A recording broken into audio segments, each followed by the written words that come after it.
Il est 13 heures, c'est l'heure de vous informer. Mesdames et messieurs, bonjour et bienvenue à ces bulletins d'infos.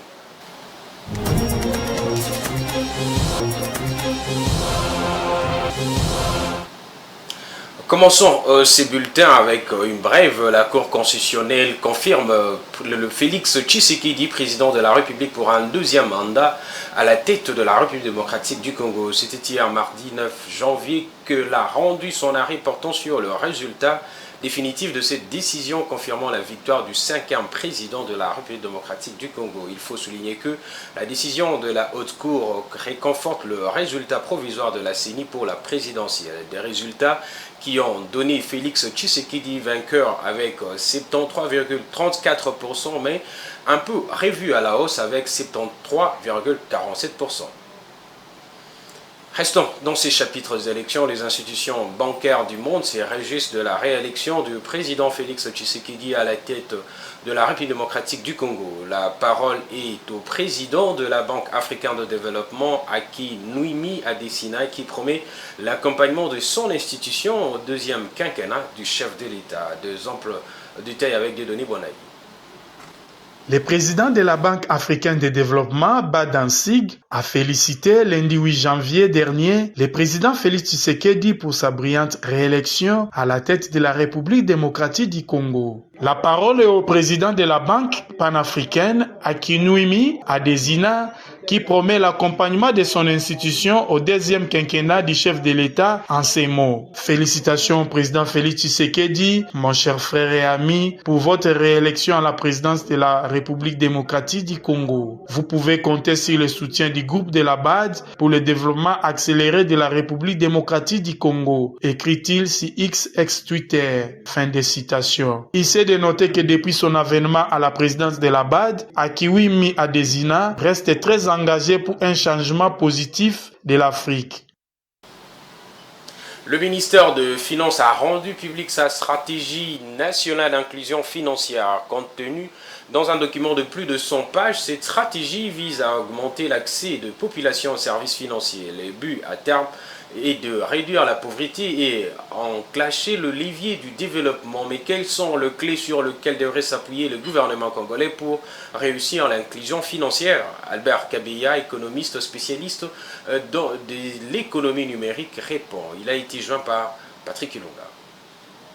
Alors les clés pour réussir, je pense qu'elles passent autour de 4 piliers essentiels qui sont les perspectives d'évolution du marché sur les fonctionnalités éventuelles que les opérateurs financiers et télécoms donnent à la population, les perspectives d'évolution technique des plateformes, et puis les besoins des consommateurs, et pour terminer en fait la régulation qui va travailler sur l'organisation des acteurs et le positionnement de la régulation actuelle, parce que c'est une régulation qui met en exergue la responsabilité de plusieurs institutions, mais qui doivent se mettre en place, qui doivent en fait aller vers ce qu'on peut appeler la co-régulation. Alors, ceci n'est pas facile parce que effectivement tout le monde veut travailler dans son coin, mais on oublie que le client reste le même. Alors, la première chose sur l'évolution fonctionnelle, ça serait de mettre en place ou d'opérationnaliser le switch national monétique qui va effectivement changer la donne sur le marché et qui va donner plus d'impulsion,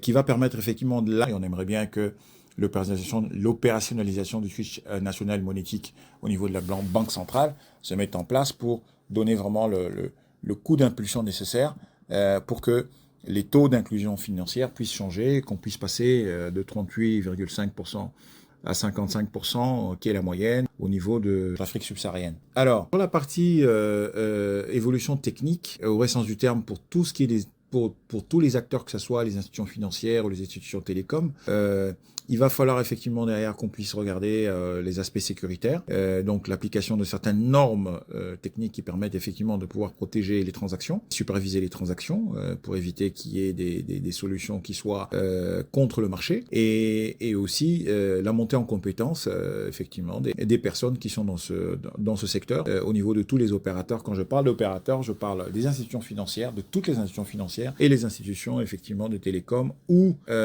autres sociétés informatiques qui sont en fait toutes les sociétés qu'on appelle communément les fintech. La sécurité en fait des porte-monnaies électroniques, les transactions,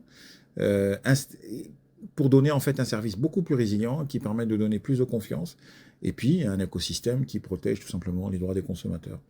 Et donc, pour conclure, je pense que pour aboutir à ça et pour que ce marché puisse se développer, il faut absolument que le régulateur télécom qui est l'RPTC, la Banque centrale, le ministère des Finances, tous les acteurs financiers qui sont les banques privées ou les fintech et les sociétés de transfert d'argent ou de microcrédit, se mettent autour d'une table, puissent discuter d'une même voix et trouver en fait une régulation qui soit en fait un dogme de régulation qui soit adapté à la structure même du pays, qui est une structure orientée réellement télécom. Quittons la République démocratique du Congo pour le Kenya, où le gouvernement a annoncé la suppression du visa pour tous les voyageurs afin de booster le tourisme. Si la mesure est d'ores et déjà effective, une autorisation de voyage électronique reste nécessaire. Bien que la nouvelle mesure ait été saluée par grand nombre, elle est loin de faire l'unanimité auprès de nombreux voyageurs qui ont dénoncé le système sur les réseaux sociaux. Africa 24.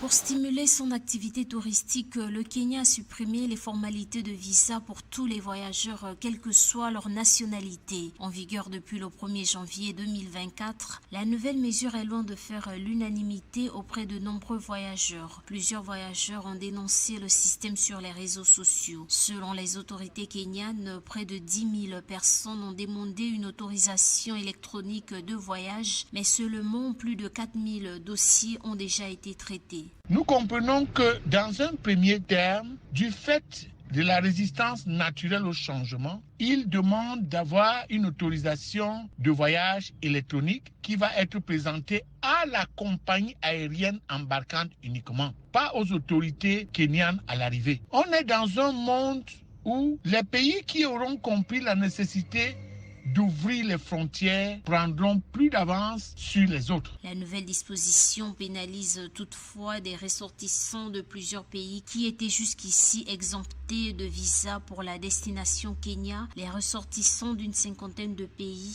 notamment africains comme le Ghana, l'Afrique du Sud, le Zimbabwe et bien d'autres. Désormais, ils doivent obtenir l'autorisation électronique de voyage. Le Kenya a très bien compris les enjeux de la nécessité de l'ouverture du pays, de l'ouverture du marché, du libre-échange et la facilitation du commerce visant à ouvrir encore plus un pays qui attend presque tout du reste de l'Afrique, d'où la levée de l'obligation de visa. Bien que l'exemption de visa soit effective, les voyageurs doivent tout de même, avant de fouler le sol de ce pays d'Afrique de l'Est, demander une autorisation de voyage qui s'obtient 72 heures avant le voyage en remplissant une demande en ligne. Un droit d'entrée de $30, environ 27 € est également demandé. En 2022, le nombre de touristes venus au Kenya était de 1,54 million, en dessous du niveau d'avant la pandémie de Covid-19 selon les chiffres du ministère du Tourisme. Le Kenya espère multiplier par 200 le nombre de touristes pour atteindre 4,5 millions de visiteurs d'ici 2027.